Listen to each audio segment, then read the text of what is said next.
if nobody's watching the border, if nobody, if Afghanistan can be $100 billion of arms left, I mean, if you have a incognizant and president and that's sitting at the helm, who's controlling the printing press? Well, let's shift to platinum and discuss that metal, because a lot of people are pointing out that it appears to be very undervalued, especially when we compare it with gold. Talk to us about the main uses for platinum that drive the thesis and the current setup you see for that metal right now.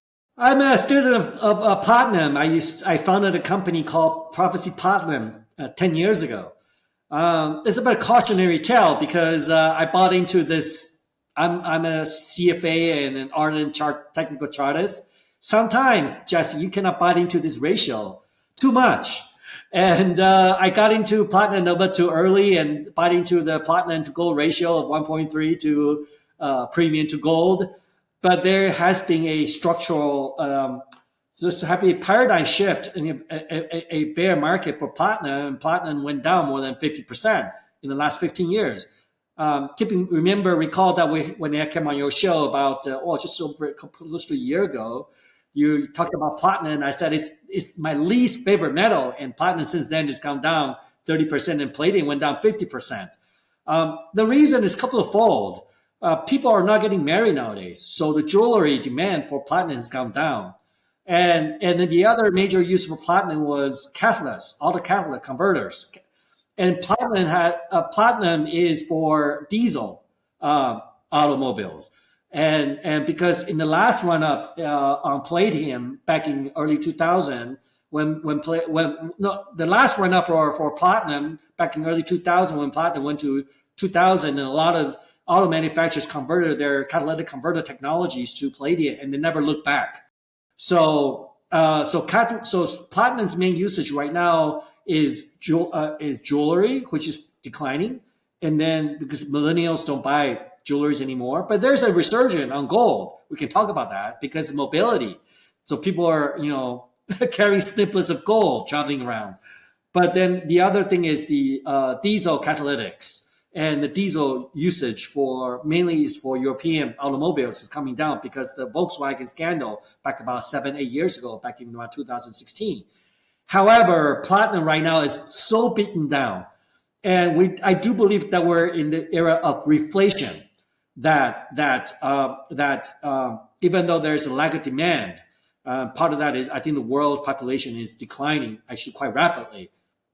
However, we're just hitting that level where the cost of cost production is at the level where there's just not going to be additional supply coming onto stream, and the majority of that is coming from South Africa and in Russia.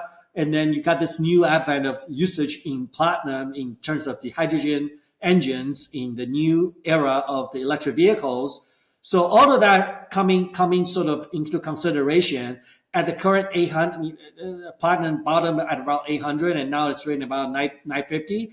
It deserves a sort of a bottom fishing candidate. I had sort of went out earlier on the limb and a couple of years ago, say platinum go as low as 500.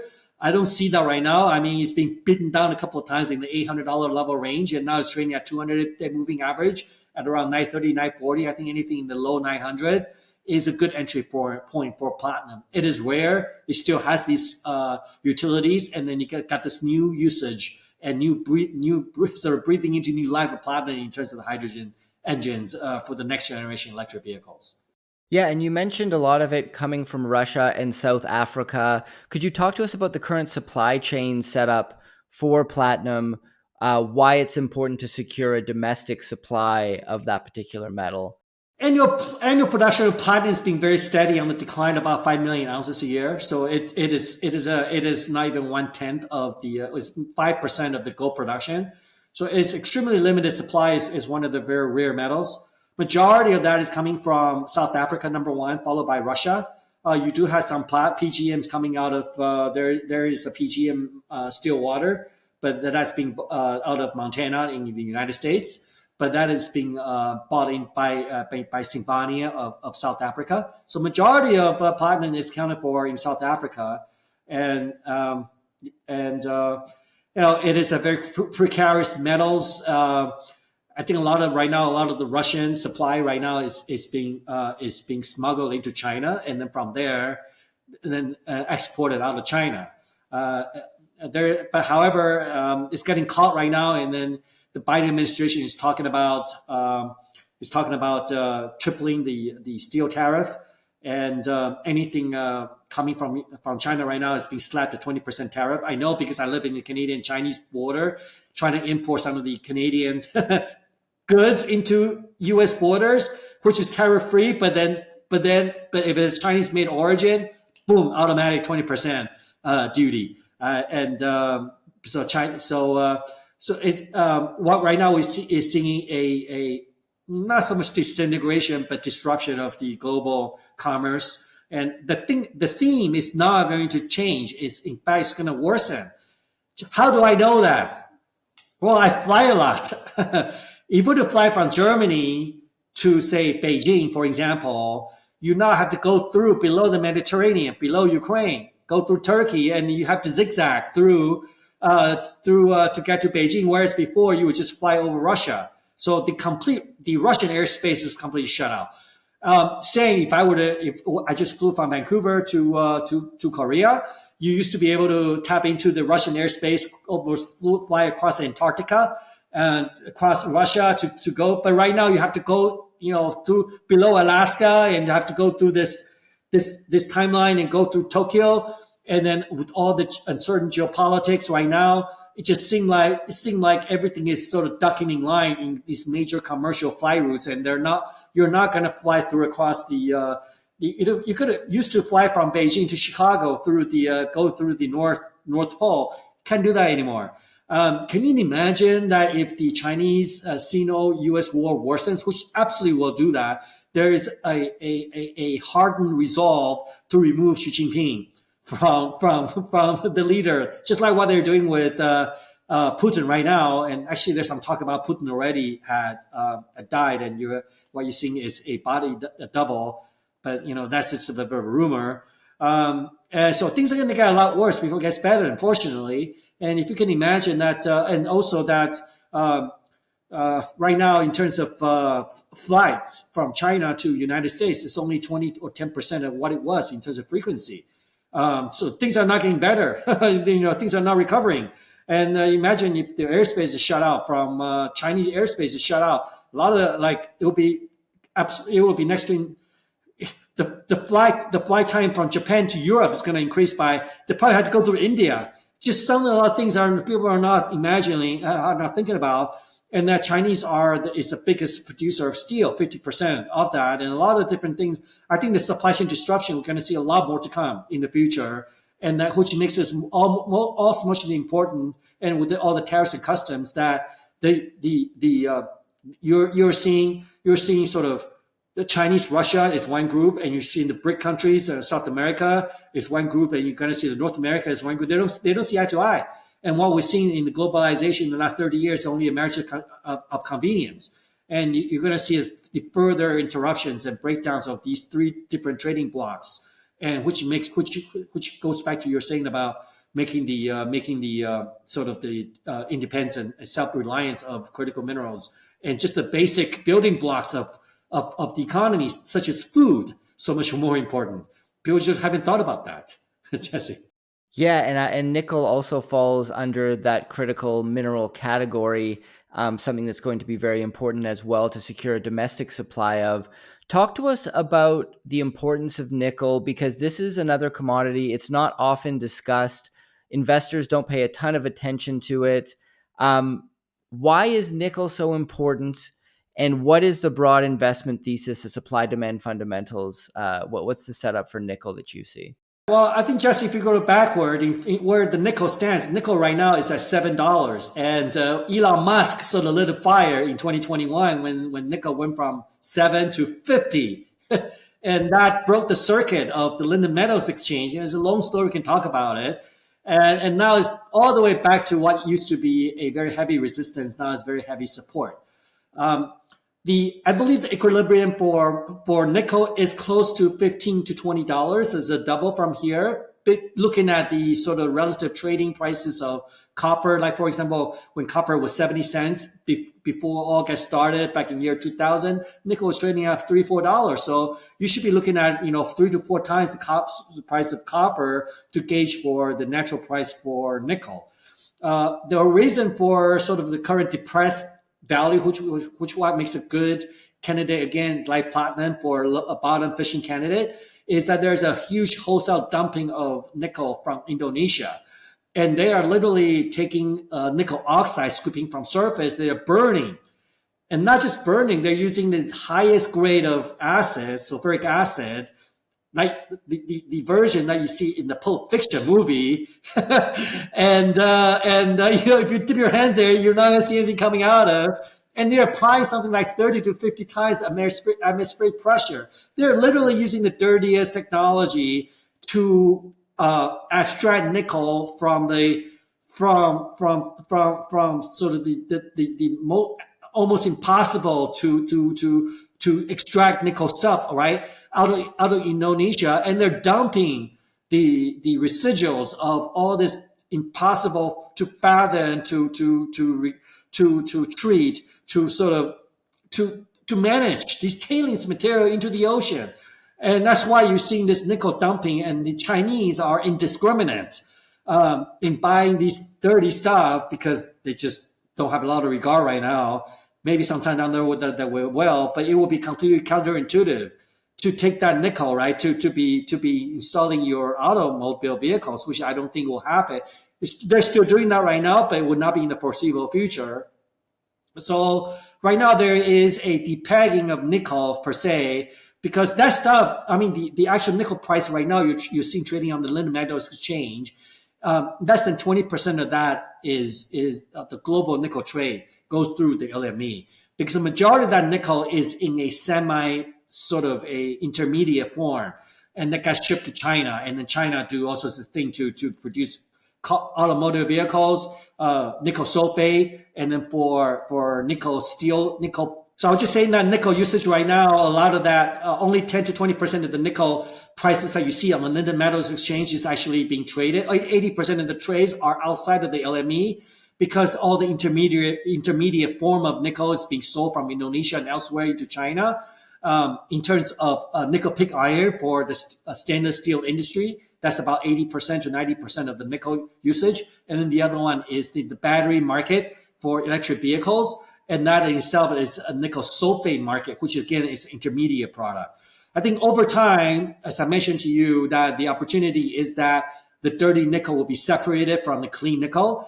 And then secondly, the current refined nickel trading on the London Metal Exchange is not taking into account all the cost of production, and that eventually there's going to be a catch up on the refined nickel class that's going to be separated from all the intermediate nickel products. So right now, really the nickel price you see right now, it really is a benchmark of how all the intermediate form of products being packed onto. But this pack is going to be broken sometime in the future, because, like I said, the current nickel price does not reflect the cost of production of pure nickel, which is what it's being traded for, and nobody's making nobody's making money at the current refined nickel price at around $8.50, which really should be double from where we are. Let's shift to Flying Nickel Mining. For those who are unfamiliar, maybe just start with giving us an overview of the company. It is it's illuminating from what I see. A lot of the things that I study are completely turned upside down. I don't watch televisions anymore. So the only thing that guides my thesis and is my observation, and is what is actually happening in the world, right? And like I said, the power that be is going to take the interest rate to much, much higher levels. And all the Feds talk about 3 cuts and the dots and all that stuff is just creating a bit of charade in keeping the market participants continue to be guesswork. Also, you're seeing, I'm not necessarily bearish at the housing market. For example, you're seeing the Bill Gates and the Jeff Bezos and other invisible hands that are gobbling up housing, by but 60-70% of the real estate probably is already owned by the power that be. So like I said, we're going to pre-medieval era of which there's haves and there haves nots.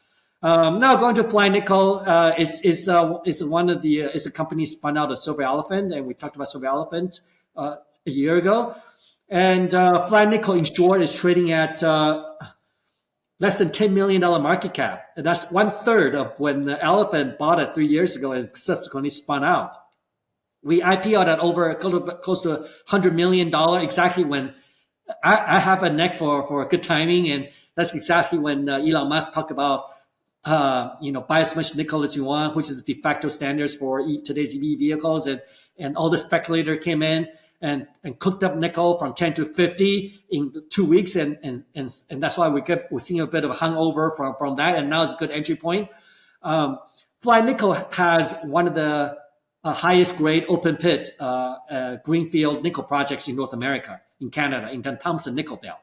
And the project is at a full permit status, just pending a very minor notice of operation. So it already has environmental impact assessment out of Canada.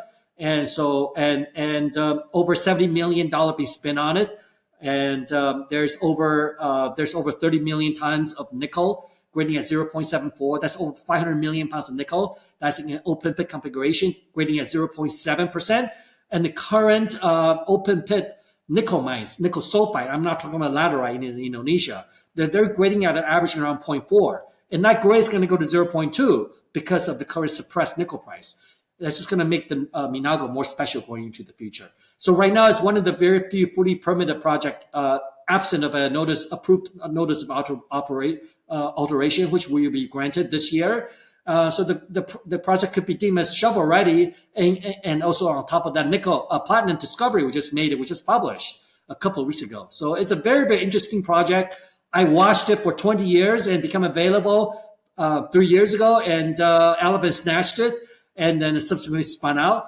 I was pitching myself to have gotten this project because I know the nickel project landscape very well in Canada, and I could never imagine and thought that it is at the valuation of what it is today. It is a fraction of the money that's gone into the project. It's 1/3 of what the company has spent to buy the project and spending on developing the project in the last 3 years. And now here we are. It's really at a very peculiar, unfathomable trading range. But like I said earlier, the market sometimes can stay irrational longer than you can then you can stay solvent. Yeah, absolutely. So give us some more color on the Minago project. Talk to us about the infrastructure you have in place there. How is the jurisdiction itself in terms of your relationship with the local government? You mentioned you're already permitted pending a final approval, which is great. Anything else about the project that you think investors should be paying attention to? Well, like we talked about, I think with the fractured world, there is an absolute premium being placed for projects that are in North America. And not only within North America, there are certain jurisdictions within North America that are not touchable, such as California or say Ontario, like certain parts of the neighborhood in North America just has that mentality that have crossed the chasm, that declared, all right, no mining. Minnesota, Michigan, for example, and as Manitoba, Minago project sitting in Thompson Nickel Belt is the second largest nickel camp in North America, and with over 5 billion pounds of nickel being produced. The project is literally off 1 kilometer off a paved highway. So it will be like, if you look up the map, which is in the presentation also on our website, flynickel.com, it's almost like garbage. It's like a fork of 1 kilometer off the highway, like where you dump your garbage. That's how it looked from the helicopter when I flew there. So the infrastructure is excellent. It has water, has power, has highway, and then the mineral resources well developed. Also is well known, and Vale is currently still mining just in the neighborhood, and they're still trucking the concentrate to the smelters in Sudbury. So mineralogy is well known, and the resource is well known. It's open pit, it's high grade. So there's really not a lot of permitting risk, geopolitical risk. or mining risk per se. It's open pit configuration. It's a conventional flotation. It's the cleanest nickel out there. And because Manitoba Hydro is 99% powered in Manitoba, and the Minago project, we hired Scar to do the carbon emission study. It is the lowest 1% in carbon emission once the project should go to production. The First Nations has sat on the project for 20 years, waiting for somebody to come along to develop the project. So the First Nations Glory House has a 20% stake in FLYN Nickel. They actually spend money. They bought the project at 10 cents, and the company right now is at 8 cents. And we have a very strong local support. Well, they're a little bit disappointed we couldn't go the project a little faster than we are. So typically they have resistance, right, and the roadblocks to slow down the project. But we're actually the opposite. They couldn't get the project going fast enough. And Glory House is one of the most innovative top 10 First Nations in Canada. So we have a very cordial relationship, and they're very, very supportive of our cause in working together to attract capital to put the project into production. That's fantastic. You recently released some news about a 42% increase of in-pit measured and indicated nickel resources at Minago. Bring us up to speed on that. Minago is well drilled out. It's been discovered in the 1980s. About 80,000 meters of drilling were gone into the ground. So right now, just so you understand inflation, back in the days, it's about, well, when I started in the mining business, only not so long ago, but I'm 50 years old. I've been at it for 25 years. In the early 2000s, it would cost you about $100, $150 a meter to drill. Right now, to drill in Minago is close to $500. And and that's why you really want to invest in a project that's in late stage near permit. Otherwise, to get the permit to develop a project, it's going to cost you an arm and a leg. And just the 80,000 meters of drilling would cost you $45 million. What we did is we did a lot of study because we don't want to reinvent the wheel. There's 1 terabyte of data we actually put together. We did extensive modeling. So we had a round of very precision drilling in 2022. We spent about a couple of $1 million. So we drilled a few holes. We were able to infill drill some of the holes and also hypothesize some of the areas where we thought the project is mineralization at depth. So we were able to drill some surgical holes to prove that the mineralization is a lot shallower than we had thought in the past. So that through that round of drilling in 2022 and additional modeling, and we were able to upgrade a lot of the inferred resource and also some of the out of pit resource into the measure indicated in pit resource, because that is really the resource we're after, right? Eventually, when the resource, and that is the resource will be converted into proven and probable reserves. And at that stage, then the project can be financed based on the reserves, not on the resource. So I think we are 90% there now. We have a measured indicated resource.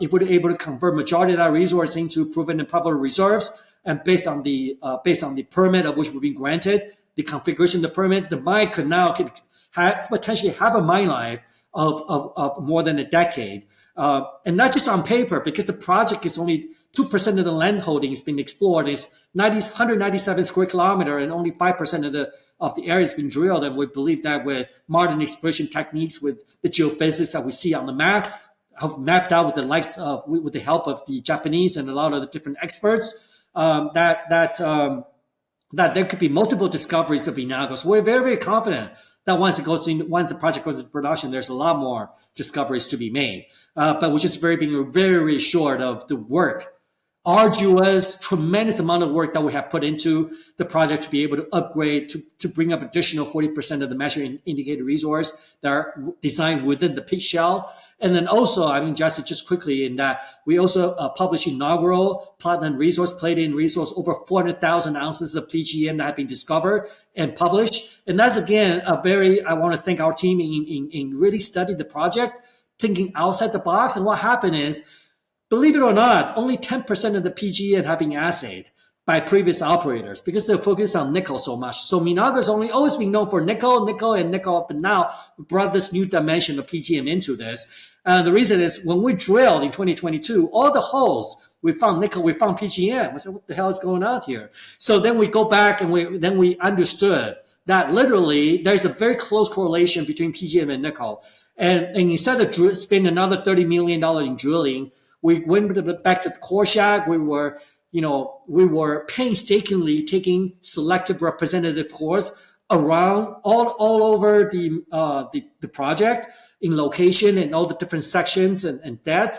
So we're able to, we asked another 10% of the PGM to come out with 20% of overall project in asking for PGM. We're able to come out of that resource. Well, we're very confident of the resource that we have, and the entire, the project of the measured indicated resource is ready to go into a feasibility study and be upgraded into proven and probable. Now we're waiting for, it's just a bit of an uptick on the PGM price and an uptick on the nickel price, which I'm very confident. I think, like I said, I think at a $2,000 gold, at a $450 copper, you really want to have a balanced portfolio and have elements of nickel and PGM into your portfolio.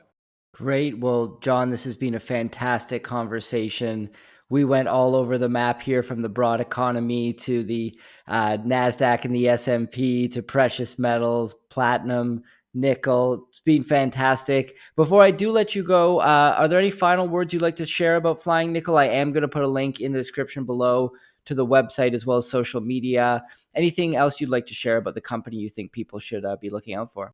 Market study is my passion. I lived more than 10 years in each of the continents, in South America, in Asia, in North America. I traveled extensively. So economics and the market study is my passion. You can always look me up at Twitter. Like I said, just Google John Lee Silver Elephant or John Lee Fly Nickel. I do provide quite a lot of market analysis. I used to come on a lot of different shows. I think Jesse, you're my second appearance on the shows. Not that I have disappeared, because just been very busy running two companies, and the valuation is never being more attractive for Fly Nickel. And there's nothing in the hidden closet. We're very, very bullish of. I think this is one of the very few projects that we believe can bring clean nickel out into the market by 2030. And then if you look at the future of EV, which is here to stay, is really offering a very unique combination of compelling value proposition, investment proposition, in that you have the palladium, which is the current catalytics for gasoline power industrial combustion engine. You have nickel, which is the de facto standards for today's high performance EV batteries. And this Elon Musk talk about, their car batteries are not actually lithium batteries. The lithium is just the dressing in the salad. The cell itself is actually nickel. And then you have the platinum hydrogen cells, which Toyotas are rolling out already along with General Motors. And these are the cleanest form of electric vehicles out there. That's in the future. So this offers that very unique combination. And in the top tier jurisdiction, that project has been fully permitted. It's a very unique value proposition. And if there's anything that I see in this world, I've been at it for 20 years and been on this planet for 50, is that things are going faster. The clocks are ticking a lot faster, right? Can you see that? Like, remember, I had a Motorola Razr phone like 10 years ago. You have one of those flip phones like a Motorola Razr. These are the hippest phones out there, right? And also Motorola, also the Nokia. These flip phones that you see from The Matrix, the movie. These are only 10, 15 years ago.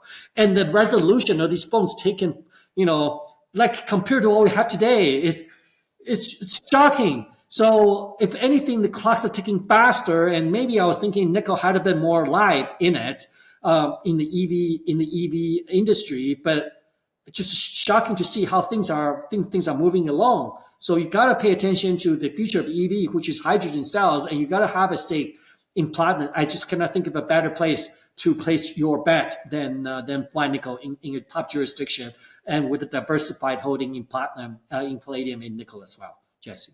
Awesome. Well, links in the description, as I mentioned.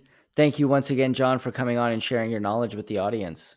Yeah, look us up, Flynn, FLYN on the TSX Ventures, and FLYNF, FLYNF on the OTC. And look forward to maybe providing another update towards the September and see where gold and silver and nickel stand. Commodity Culture is a series on commodities and natural resources. If you would like to see more, be sure to subscribe and hit the bell notification so you're always up to date with the latest episodes.